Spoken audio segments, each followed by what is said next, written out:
میں حضرت مسیح موعود علیہ السلام کی تحریرات آپ کے سامنے پڑھ کر سناتا ہوں، اس کے بعد کسی مزید بحث کی گنجائش باقی نہیں رہتی۔ فرماتے ہیں یہ خدا تعالیٰ کی سنت ہے، کچھ حصے اس کے طویل ہیں، لمبے مضامین سے تعلق رکھتے، لیکن ایک ایک لفظ غور سے سننے کے لائق ہے، کیونکہ علم و عرفان کے خزانے ہیں جو میں آپ کے سامنے پیش کرنے لگا ہوں۔ یہ خدا تعالیٰ کی سنت ہے، اور جب سے کہ اس نے انسان کو زمین میں پیدا کیا ہمیشہ اس سنت کو ظاہر کرتا رہا ہے کہ وہ اپنے نبیوں اور رسولوں کی مدد کرتا ہے اور ان کو غلبہ دیتا ہے، جیسا کہ وہ فرماتا ہے کتب اللہ لاغلبن انا ورسلی، کہ خدا نے اپنے اوپر فرض کر رکھا ہے، لازم کر دیا ہے، لاغلبن انا ورسلی، کہ یقیناً میں اور میرے رسول ہی غالب آئیں گے۔ اور غلبہ سے مراد یہ ہے کہ جیسا کہ رسولوں اور نبیوں کا یہ منشا ہوتا ہے کہ خدا کی حجت زمین پر پوری ہو جائے اور اس کا مقابلہ کوئی نہ کر سکے، اسی طرح خدا تعالیٰ قوی نشانوں کے ساتھ ان کی سچائی ظاہر کر دیتا ہے، اور جس راست بازی کو یعنی سچائی کو وہ دنیا میں پھیلانا چاہتے ہیں اس کی تخم ریزی انہی کے ہاتھ سے کر دیتا ہے۔ وہ سچائی ان کے ہاتھ سے بوئی جاتی ہے، اس میں پھر بعد میں آنے والے اضافے نہیں کرتے، اسی کی پرورش کرتی ہیں، اسی کی نشو و نما ہوتی ہے، لیکن اس کی پوری تکمیل ان کے ہاتھ سے نہیں کرتا، بلکہ ایسے وقت میں ان کو وفات دے کر جو بظاہر ایک ناکامی اور خوف اپنے ساتھ رکھتا ہے، مخالفوں کو ہنسی اور ٹھٹھے اور تان اور تشنیع کا موقع دے دیتا ہے، اور جب وہ ہنسی ٹھٹھا کر چکتے ہیں تو پھر ایک دوسرا ہاتھ اپنی قدرت کا دکھاتا ہے۔ یہ قدرت کا لفظ خاص اہمیت رکھتا ہے، غور سے سنیے۔ جب ہنسی اور ٹھٹھا اور تان اور تشنیع کر چکتے ہیں، ہنسی اور ٹھٹھا کر چکتے ہیں، تو پھر ایک دوسرا ہاتھ اپنی قدرت کا دکھاتا ہے اور ایسے اسباب پیدا کر دیتا ہے جن کے ذریعے سے وہ مقاصد جو کسی قدر ناتمام رہ گئے تھے اپنے کمال کو پہنچتے ہیں۔ ایک ایسا انتظام فرماتا ہے نبی کے وصال کے بعد، اس کی زندگی میں نہیں۔ نبی اپنی زندگی میں وہ نظام جاری نہیں کرتا، وہ بیج بوتا ہے، جب وہ جاتا ہے تو خدا ایک قدرت کو ظاہر کرتا ہے جو اس کے مرنے کے بعد ظاہر ہوتی ہے، اور اس قدرت کے متعلق فرماتے ہیں کہ پھر وہ مقاصد جو کسی قدر ناتمام رہ گئے تھے، مکمل نہیں ہوئے، بیچ میں کام پڑے رہ گئے، وہ اپنے کمال کو پہنچتے ہیں۔ غرض دو قسم کی قدرت ظاہر کرتا ہے، اول خود نبیوں کے ہاتھ سے اپنی قدرت کا ہاتھ دکھاتا ہے، دوسرے ایسے وقت میں جب نبی کی وفات کے بعد مشکلات کا سامنا پیدا ہو جاتا ہے اور دشمن زور میں آ جاتے ہیں اور خیال کرتے ہیں کہ اب کام بگڑ گیا، اور یقین کر لیتے ہیں کہ اب یہ جماعت نابود ہو جائے گی، اور خود جماعت کے لوگ بھی تردد میں پڑ جاتے ہیں اور ان کی کمریں ٹوٹ جاتی ہیں، اور کئی بدقسمت مرتد ہونے کی راہیں اختیار کر لیتے ہیں۔ تب خدا تعالیٰ دوسری مرتبہ اپنی زبردست قدرت ظاہر کرتا ہے اور گرتی ہوئی جماعت کو سنبھال لیتا ہے۔ بس وہ جو اخیر تک صبر کرتا ہے خدا تعالیٰ کے اس معجزے کو دیکھتا ہے۔ یہ قدرت کیا ہے، یہ معجزہ کیسے ظاہر ہوتا ہے، اس میں کسی خیال آرائی کی ضرورت نہیں، حضرت مسیح علیہ السلام خود اس مضمون کو کھولتے چلے جا رہے ہیں۔ جیسا کہ حضرت ابو بکر صدیق کے وقت میں ہوا، جبکہ حضرت صلی اللہ علیہ وسلم کی موت ایک بے وقت موت سمجھی گئی اور بہت سے بادیہ نشین نادان مرتد ہو گئے، اور صحابہ بھی مارے غم کے دیوانے کی طرح ہو گئے، تب خدا تعالیٰ نے حضرت ابو بکر صدیق کو کھڑا کر کے دوبارہ اپنی قدرت کا نمونہ دکھایا، انجمن بنا کر نہیں۔ حضرت ابو بکر صدیق کو کھڑا کر کے دوبارہ اپنی قدرت کا نمونہ دکھایا اور اسلام کو نابود ہوتے ہوتے تھام لیا، اور اس وعدہ کو پورا کیا جو فرمایا تھا۔ آیت خلافت میں سے یہ حصہ بیان فرما رہے ہیں، یاد رکھیے، وَلَيُمَكِّنَنَّ لَهُمْ دِينَهُمُ الَّذِي ارْتَضَىٰ لَهُمْ وَلَيُبَدِّلَنَّهُمْ مِن بَعْدِ خَوْفِهِمْ أَمْنًا، کہ وہ جو قرآن میں وعدہ فرمایا گیا تھا کہ میں ضرور تمہیں خلیفہ بناؤں گا تم میں سے ان لوگوں کو جو صالح اور نیک عمل کرتے ہوں، فرماتا ہے وہ وعدہ پورا کر دیا. یعنی خوف کے بعد پھر ہم ان کے پیر جما دیں گے، یہ ترجمہ مسیح موعود علیہ السلام کا ہے. ایسا ہی حضرت موسیٰ علیہ السلام کے وقت میں ہوا، جبکہ حضرت موسیٰ مصر اور کنعان کی راہ میں پہلے سے جو بنی اسرائیل کو وعدہ کے موافق منزل مقصود تک پہنچا دیں فوت ہو گئے. جس ارض مقدس کا وعدہ حضرت موسیٰ علیہ السلام سے کیا گیا تھا، 40 سال کے بعد اس وعدے کا پورا ہونے کا جب وقت آیا تو ان کی قوم نے بے وفائی کی. تب اللہ تعالیٰ نے اس وعدے کی ٹال دیا کہ تم ابھی اس لائق نہیں ہو کہ تمہارے حق میں یہ فضل ظاہر ہو. اور حضرت موسیٰ علیہ السلام کو بھی 40 سال مزید صحراؤں میں بھٹکنا پڑا. بڑے دکھ اٹھائے ہیں اس قوم کے ہاتھوں. فرماتے ہیں ابھی وہ مصر اور کنعان کی راہ میں تھے کہ ان کی وفات ہو گئی. وعدہ کے موافق منزل مقصود تک پہنچا دیں فوت ہو گیا. اور بنی اسرائیل میں ان کے مرنے سے ایک بڑا ماتم برپا ہوا. پہلے زندگی میں بے وفائی کرتے رہے، لیکن اس عرصے میں تربیت ہو گئی ہوگی یا رفتہ رفتہ آخر وہ محبت پیدا ہو ہی گئی ہوگی جو ایک نبی سے ہونی چاہیے. کہتے ہیں بڑا ماتم برپا ہوا، جیسا کہ تورات میں لکھا ہے کہ بنی اسرائیل اس بے وقت موت کے صدمے سے اور حضرت موسیٰ کی ناگہانی جدائی سے 40 دن تک روتے رہے. ایسا ہی حضرت عیسیٰ علیہ السلام کے ساتھ معاملہ ہوا، اور صلیب کے واقعہ کے وقت تمام حواری تتر بتر ہو گئے اور ایک ان میں سے مرتد بھی ہو گیا. اب سنیے اب کیا ہوگا. یہ مثالیں ساری کن کی ہیں؟ یہ کہتے ہیں نہ نبوت نہ خلافت، کچھ بھی نہیں. ہم کہتے ہیں امتی نبوت، کہتے ہیں کچھ بھی نہیں. یہ باتیں ہیں مجددوں میں سے ایک مجدد تھے. مثالیں ساری نبیوں کی دے رہے ہیں اور بات خلافت کی کر رہے ہیں. یہ باتیں نہیں سنتے، یہ سنتے ہیں تو سمجھ نہیں آتی. سو اے عزیزو، جبکہ قدیم سے سنت اللہ یہی ہے کہ خدا تعالیٰ 2 قدرتیں دکھلاتا ہے تا مخالفوں کی 2 جھوٹی خوشیوں کو پامال کر کے دکھلا دے. سو اب ممکن نہیں ہے کہ خدا تعالیٰ اپنی قدیم سنت کو ترک کر دے وے. اس لیے تم میری اس بات سے جو میں نے تمہارے پاس بیان کی غمگین مت ہو. مطلب میں جانے والا ہوں تمہیں چھوڑ کر، اور تمہارے دل پریشان نہ ہو جائیں، کیونکہ تمہارے لیے دوسری قدرت کا بھی دیکھنا ضروری ہے.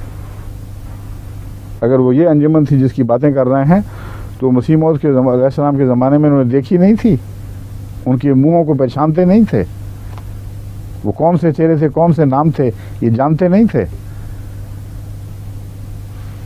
کیا فرما رہے ہیں مسیح موعود علیہ السلام؟ کیونکہ تمہارے لیے دوسری قدرت کا بھی دیکھنا ضروری ہے، اور اس کا آنا تمہارے لیے بہتر ہے کیونکہ وہ دائمی ہے. 6 سال کی خلافت کے بعد غائب نہیں ہو جائے گی، وہ ہمیشہ تمہارا ساتھ دے گی، جس کا سلسلہ قیامت تک منقطع نہیں ہوگا. اور وہ دوسری قدرت سنیے، اور وہ دوسری قدرت نہیں آ سکتی جب تک میں نہ جاؤں.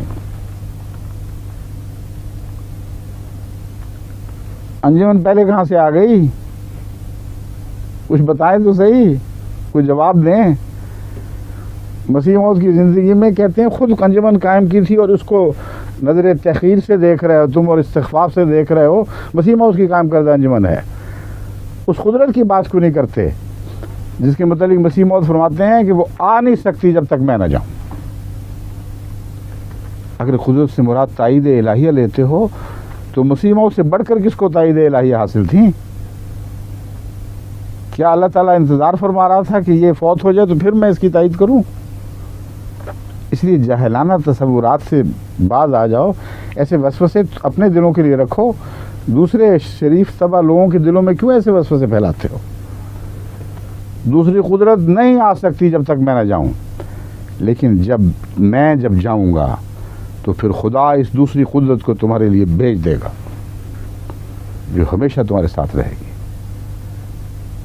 یہ وہی قدرت ہے جس کا خلافت کے حوالے سے حضرت خلیفۃ المسیح اول ذکر فرما رہے ہیں کہ میرے ساتھ ختم نہیں ہونے والی. یہ منصب بڑا معزز ہے, میں اس کی عزت اور احترام کرتا ہوں, اور میرے بعد جاری رہے گا. پھر جو آئے گا خدا اس کو بنائے گا, خدا اسے کھڑا کرے گا, اور جیسا خدا چاہے گا وہ تم سے سلوک کرے گا. پھر فرماتے ہیں جیسا کہ خدا کا براہین احمدیہ میں وعدہ ہے, اور وہ وعدہ میری ذات کی نسبت نہیں ہے بلکہ تمہاری نسبت وعدہ ہے. یعنی جماعت کے ساتھ جو آئندہ ہمیشہ آنے والی قدرت ہے اس کا تعلق تم سے ہے, کیونکہ مسیح موت کے اوپر تو وہ قدرت حاوی نہیں ہو سکتی تھی. یہ مراد نہیں ہے کہ جماعت سے کوئی زیادہ اونچا وعدہ ہے, مسیح موت سے کم تھا. مراد یہ ہے کہ جس قدرت کی میں بات کر رہا ہوں وہ جماعت کو فتنوں سے بچانے کے لیے اور ہمیشہ کے لیے نظام جماعت کی حفاظت کی خاطر خدا قائم کرے گا. میرے متعلق اور باتیں ہیں, مجھے خدا نے خود اپنا خلیفہ بنایا ہے, مگر میری خلافت جو جاری ہوگی یہ اس کی بات ہو رہی ہے جو تم میں جاری ہوگی. حضرت مسیح علیہ السلام کا کلام بہت ہی گہرا اور بڑا عارفانہ ہے. جہاں آیت استخلاف ہے وہاں حضرت محمد رسول اللہ سے وعدہ نہیں فرمایا کہ آپ کو خلیفہ آپ بنائے گا. آپ کو تو خلیفہ بنا چکا تھا, آپ کو تو اس وقت خدا نے خلیفہ بنا دیا تھا جب ابھی کائنات پیدا ہی نہیں ہوئی تھی. وہ وعدہ ہے لَيَسْتَخْلِفَنَّهُمْ فِي الْأَرْضِ كَمَا اسْتَخْلَفَ الَّذِينَ مِنْ قَبْلِهِمْ. ہم جو محمد رسول اللہ پر ایمان لائے ہیں ان کے ساتھ وعدہ ہے. بس آیت استخلاف کا حوالہ چل رہا ہے, ان کو سمجھ نہیں آ رہی بات کی. تم سے وعدہ سے مراد یہ ہے کہ وہ آیت استخلاف کا حوالہ, آیت استخلاف کا حوالہ دے رہا ہوں جس میں جماعت مومنین سے ایک وعدہ ہے, میں اس وعدے کی بات کر رہا ہوں. جیسا کہ خدا فرماتا ہے کہ میں اس جماعت کو جو تیرے پیروں ہیں قیامت تک دوسروں پر غلبہ دوں گا. یہ اس غلبے کی باتیں ہو رہی ہیں. سو ضرور ہے کہ تم پر میری جدائی کا دن آوے, تب بعد اس کے وہ دن آوے جو دائمی وعدہ کا دن ہے. وہ ہمارا خدا وعدوں کا سچا اور وفادار اور صادق خدا ہے. وہ سب کچھ تمہیں دکھلائے گا جس کا اس نے وعدہ فرمایا ہے. اگرچہ یہ دن دنیا کے آخری دن ہے اور بہت بلائیں ہیں جن کے نزول کا وقت ہے, تو ضرور ہے کہ یہ دنیا قائم رہے جب تک وہ تمام باتیں پوری نہ ہو جائیں, جن میں سے بہت سی ہم آج اپنی آنکھوں کے سامنے پورا ہوتا دیکھ رہے ہیں. وہ تمام باتیں پوری نہ ہو جائیں جن کی خدا نے خبر دی. میں خدا کی طرف سے ایک قدرت کے رنگ میں ظاہر ہوا. ایک مقدس وجود جس کو خدا نے اپنے قرب سے مقدس فرمایا. میں خدا کی طرف سے ایک قدرت کے رنگ میں ظاہر ہوا, اور میں خدا کی ایک مجسم قدرت ہوں. اور میرے بعد بعض اور وجود ہوں گے جو دوسری قدرت کا مظہر ہوں گے. کہاں ہے وہ انجمن جس کو مسیح موت کا جانشین قرار دے رہے ہیں یہ, اور اس کے غلط معنی سمجھ رہے ہیں؟ وہ وجود وہاں موجود نہیں تھے. بعض وجود ہوں گے جو میرے بعد ظاہر ہوں گے, اور جس طرح میں ایک وجود ہوں, ایک مجسم قدرت ہوں, خدا اسی طرح ان کو قدرت بنائے گا. جو دوسری قدرت کا مظہر ہوں گے سو تم خدا کی قدرت ثانی کے انتظار میں اکٹھے ہو کر دعائیں کرتے رہو. اور چاہیے کہ ہر ایک صالحین کی جماعت ہر ایک ملک میں اکٹھے ہو کر دعا میں لگے رہیں تاکہ دوسری قدرت آسمان سے نازل ہو اور تمہیں دکھا دے کہ تمہارا خدا ایسا قادر خدا ہے. اپنی موت کو قریب سمجھو, تم نہیں جانتے کہ کس وقت وہ گھڑی آ جائے گی. یہ ہے اس کیسٹ کا حال جو آپ نے سنی, اور یہ سمجھتے ہیں کہ یہ وسوسے پھیلا کر نعوذ باللہ جماعت احمدیہ کو, مبین کو خلافت سے بدزن کر دیں گے یا اس سے توڑ دیں گے یا اس کا تعلق ٹوٹ جائے گا. اب تک ان کو سمجھ نہیں آئی کہ جماعت احمدیہ ہے کیا. ان کو پتہ نہیں کہ خلافت کے دیوانے کن کو کہتے ہیں. مسیح موعود علیہ السلام کے معجزوں میں سب سے بڑا اعجاز یہ ہے کہ چشمہ رواں جاری فرمایا ہے. جس کو مسیح موعود علیہ السلام چشمہ رواں کہتے ہیں, وہ اصل چشمہ علوم کے علاوہ جو جاری و ساری زندہ چشمہ ہے وہ جماعت احمدیہ ہے. اور یہ محمد رسول اللہ کے فیض کا ایک قطرہ ہے جسے خدا نے ایک دریا بہا دیا، اور یہ بڑھتا رہے گا۔ اس کی موجیں پہلے سے بڑھ کر طاقتور اور بلند تر ہوتی چلی جائیں گی، اس کا دائرہ پھیلتا چلا جائے گا۔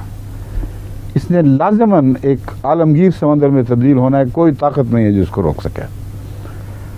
اور یہ وعدے کس کے حق میں پورے ہو رہے ہیں؟ اس انجمن کے حق میں جس کی تم باتیں کر رہے ہو، کہ وہ سارے وعدے غلط نکلے۔ اور پھر ایک اور بات جو یہ آپ کو بتاتے نہیں ہیں وہ میں بتا دیتا ہوں۔ حضرت مسیح موعود علیہ الصلوۃ والسلام کی وہ بھی تحریریں ہیں جو انہوں نے بیان کی، ایک آدھ تحریر سے ایک مطلب نکالنے کی کوشش کی، جس کے جواب میں یہ تحریریں جو میں نے پڑھ کر سنائی ہیں بہت کافی ہیں اگر کسی میں تقویٰ کی رگ ہو۔ لیکن مسیح موعود علیہ الصلوۃ والسلام نے اپنی اولاد کے حق میں بھی کچھ فرمایا، وہ بھی تو سوچیں۔ دعائیں ہی نہیں دیں بلکہ دعاؤں کا جواب بتایا۔ فرمایا بشارت دی کہ ایک بیٹا ہے تیرا جو ہوگا ایک دن محبوب میرا، دکھاؤں گا کہ ایک عالم کو پھیرا۔ بشارت کیا ہے؟ ایک دل کی غذا دی، فسبحان الذی اخزلا دی۔ وہ بیٹا ہے جو تمہارے نزدیک مرتد ہو گیا اور نوح کا بیٹا بن گیا، اس باپ کا کیا بنا جس نے کہا تھا بشارت دی کہ ایک بیٹا ہے تیرا جو ہوگا ایک دن محبوب میرا۔ نوح نے جب کہا کہ میرا اہل ہے تو خدا نے کہا نہیں، تمہارا اہل نہیں ہے، تم نہیں سمجھتے۔ مگر مسیح موعود کو تو یہ نہیں فرمایا۔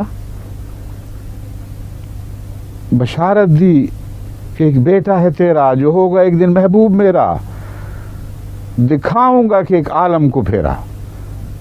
بشارت کیا ہے؟ ایک دل کی غذا دی، فسبحان الذی اخزلا دی۔ پھر اور اس نظم میں بہت سے ایسے پاکیزہ اشعار ہیں جن کو اللہ تعالیٰ کی طرف منسوب فرما کر جس کے مضمون کو وعدے اور خوشخبریوں کے رنگ میں مسیح موعود پیچھے چھوڑ گئے۔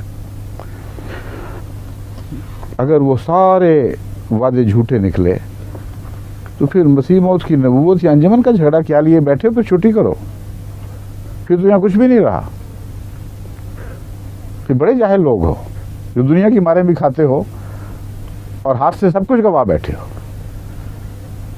اگر مسیح موعود علیہ السلام کی ساری اولاد کلیتاً تمام اہل بیت بلا استثناء نعوذ باللہ مرتد اور راہ سے حق سے ہٹ جانے والے تھے، گمراہ ہو جانے والے تھے اور گمراہ کرنے والے تھے، تو پھر لیکھ رام کی بیعت کرو جس نے یہی پیشگوئی کی تھی۔ پھر مسیح موعود کی بیعت کا تمہیں کیا حق ہے؟ وہ کہتا تھا مجھے خدا نے بتایا، میرے خدا نے کہ جو تم آنکھیں بند کرو گے یہ سارے بکھر جائیں گے، وہ کچھ بھی نہیں رہے گا۔ اس کی ہر دوسری بات جھوٹی نکلی، یہ بھی یاد رکھو۔ اس نے کہا تھا قادیان میں کوئی مرزا کا نام لینے والا باقی نہیں رہے گا، جو قادیان چھوڑ گئے وہ تم تھے، جو نام لیوا تھے وہ قادیان میں رہے، اور آج بھی قادیان کا نام ساری دنیا میں شہرت پا گیا ہے۔ وہ بیوقوف جو ہمیں قادیانی کہہ کر تنگ کرنے کی کوشش کرتے ہیں ان کو پتہ نہیں کہ ساری دنیا میں جہاں وہ قادیانی کا لفظ پھیلاتے ہیں وہاں قادیان شہرت پا رہا ہے۔ یہ وعدے کس کے حق میں پورے ہوئے ہیں؟ لاہوریوں کے حق میں؟